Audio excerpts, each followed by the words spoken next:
Hello and welcome to the Low Budget Review Show. I am your host, Eric Smith, and today I am talking about The Wrong Earth, Volume 1. This is by Tom Payer, Jamal Igle, I hope that's how you say it, Juan Castro, and Andy Troy.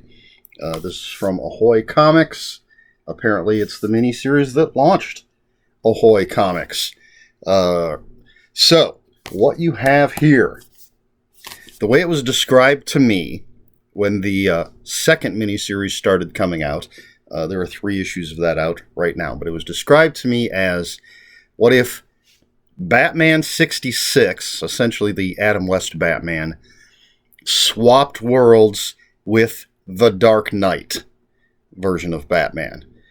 And that's what you have here. You have, let's see now, you have Dragonfly Man, who comes from the Batman 66 kind of world. He's got a sidekick named Stinger, and, very crazily themed villains, and he works with the police. They have a hotline to him, his secret headquarters, and it's all very sort of cheerful. The crimes being committed aren't really dangerous. And then you've got the Dragonfly. Make sure I'm pointing at the right one. And he's in a dark, gritty world. His sidekick is dead.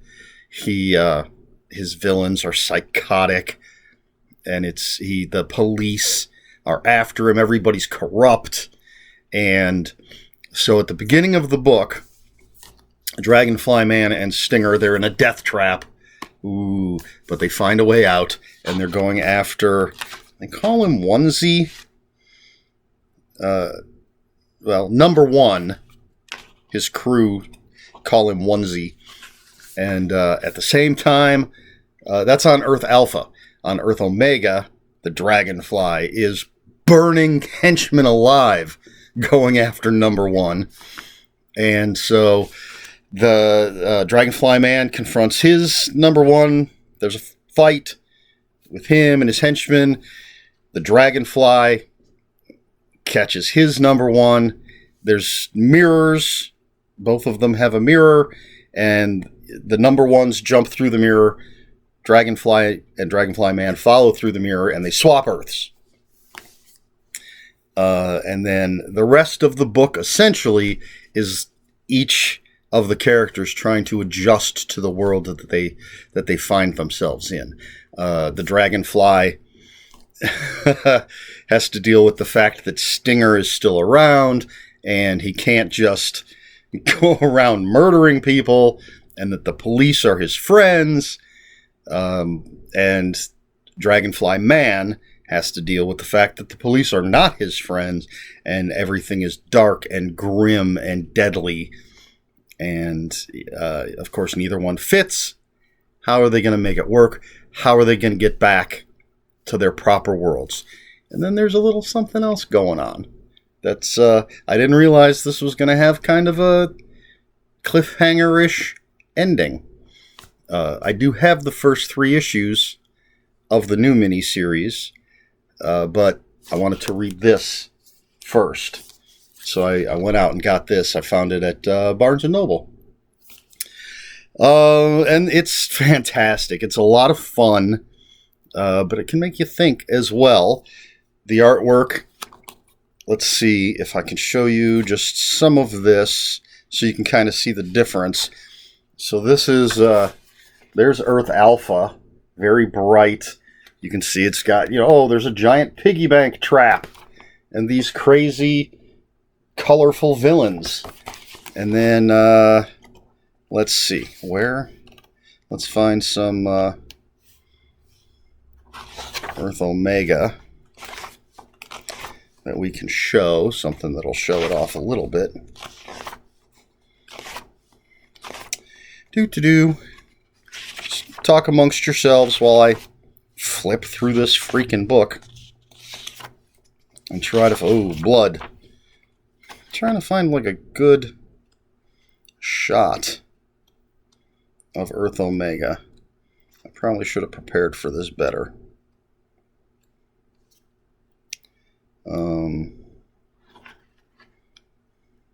Well, I guess this...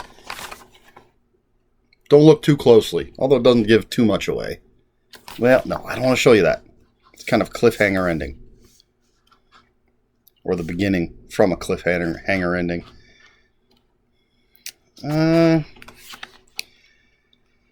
Oh, goodness. This has got to be pretty exciting for you, huh? Well, that gives something away. Well, that's tough. This doesn't... Tough to find. So I don't want to find anything that's going to give anything away. So this is Earth Omega. It's a little darker.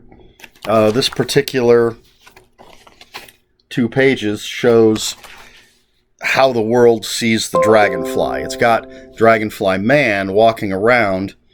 He's used to being a hero. Everybody loves him. But in here, people are running scared from him. He tries to go into a diner or something, and they turn the closed sign. Maybe it's a convenience store. Turns the closed sign on him. So anyway, yeah. So it's really entertaining.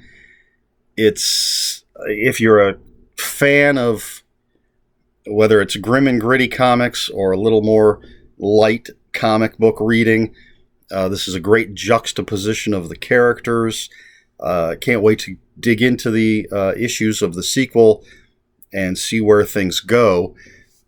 This Volume 1 also has some backup stories that are like there's the Adventures of Stinger. They look very old. They're drawn in a style from, I don't know, the 50s? Earlier? And then there's one with Dragonfly Man and Stinger. Looks probably 60s or 70s. There's a couple of Dragonfly. Very grim and gritty. So it's, as if these comic books have existed for a long time. And we get to see just a little taste of what they're like before the world swap. And there's a volume, I think it's just called Dragonfly Man and the Dragonfly, or vice versa. It's called something. I don't have it yet. That's, again, it's issues of the comics, the Dragonfly Man and the Dragonfly. Let me show you the back of that. This is, she was number 1's number 2. Reminds me of Harley Quinn, a Harley Quinn type of character. But anyway, it's very well written. I love the artwork. I love the fact that there's 2 different styles, which I think is a testament to the colorist as well, because keeping the Earth Alpha very bright, Earth Omega very dark. But it's interesting to see Dragonfly Man and Dragonfly are the same person on their worlds. It's not like Dragonfly Man is Bob Jones and Dragonfly is Steve Smith. They're both a Bruce Wayne type. But their costumes are different. Their tactics are different. There's a couple of things that Dragonfly Man does that I absolutely love. Very, very Batman 1966, Adam West. Think bat shark repellent. That kind of stuff, which is just great. And then, of course, the Dragonfly, very grim and gritty and just super violent. And the way he tries to explain things once he's in Earth Alpha, the nice, bright, happier world, the way he tries to fit in, the way the people around him try to justify what he's doing. He must be a trick he's playing on the bad guys. It's a lot of fun. So this is excuse me. Really, I recommend this highly if you're a fan of superhero comics. It's not as Can't think of the right word, the word that I want. It's not The Watchmen. It's not that much of a super breakdown of superheroes, but it does, I think, step into that territory where it's I don't know if meta is quite the right word. Certainly, if it is, it's not as extreme as something like Deadpool. But it does, I think, have something to say about comic books. The comic books of today, the comic books of yesterday. Anyway, that's The Wrong Earth. Again, by Tom Payer, Jamal Igle, Juan Castro, and Andy Troy from Ahoy Comics. Highly recommended. Pick it up. I got this, as I said, at Barnes & Noble. It's $20, 5 issues. I've got the first 3, the regular monthly issues for the sequel, because I had not heard of this until the sequel came out. But I'm glad I did, and I'm glad I got to pick this up and read it. All right, so before I do all my normal concluding stuff, this is obviously something a little different than what I normally review. Just trying something new. Is this something people want to see? Comic book reviews. If I do this, and do you want to see it on a weekly basis, should it be part of the low budget review show, or should it be its own thing? If I do it, it's going to be either collected editions or mini series that are complete, or at least chapters of series that are complete. I don't think I'm going to be doing anything like, Strange Academy from Marvel. It's an ongoing series. Or Batman Urban Legends. Yeah, that's the new ongoing Batman series, anthology series that I'm picking up. It'll be stuff like this, I think. There's a lot of great horror comics coming out right now, and other things. I've since I switched comic book shops, I'm picking up a lot more of the smaller publisher stuff. Again, Ahoy and AWA and Boom Studios and Dynamite and all that stuff. I got a new Valiant book that'll be coming out soon that I'm picking up. Cullen Bunn's got a lot of stuff coming out. But anyway, that's the kind of thing I'm going to be talking about. As I said, it'll be already collected. I have just tons of collected stuff, collected editions. I may have, you may see me hold up some floppies, as they're called. I've got, I'll have the 4 or 5 or 6 issues of the whole series finished, and you'll see all the covers and stuff. That's the kind of thing I'm going to talk about if I keep doing this. Is that something that would interest folks? Yeah. And do you want to see reviews of maybe some older stuff that's still available thanks to this, the boom in collected editions over, I don't know when it started, years ago, but I'm loving it. Because you can get older stuff. And if you missed out when this first came out, easy to get it. Boom, I've got it. But like right off the bat, I'm thinking of like Mage. I've got the entire Mage trilogy series in collected edition, and I can talk about those in an episode. If you want to hear about older stuff, I think they should all still be available, these newer editions that I have. Anyway, so those are my questions for you. Is this something you want to see?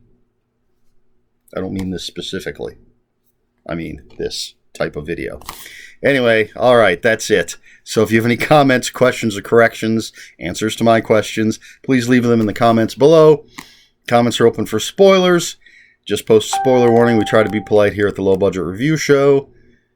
Please ignore that noise coming from my phone. Please like, share, and subscribe.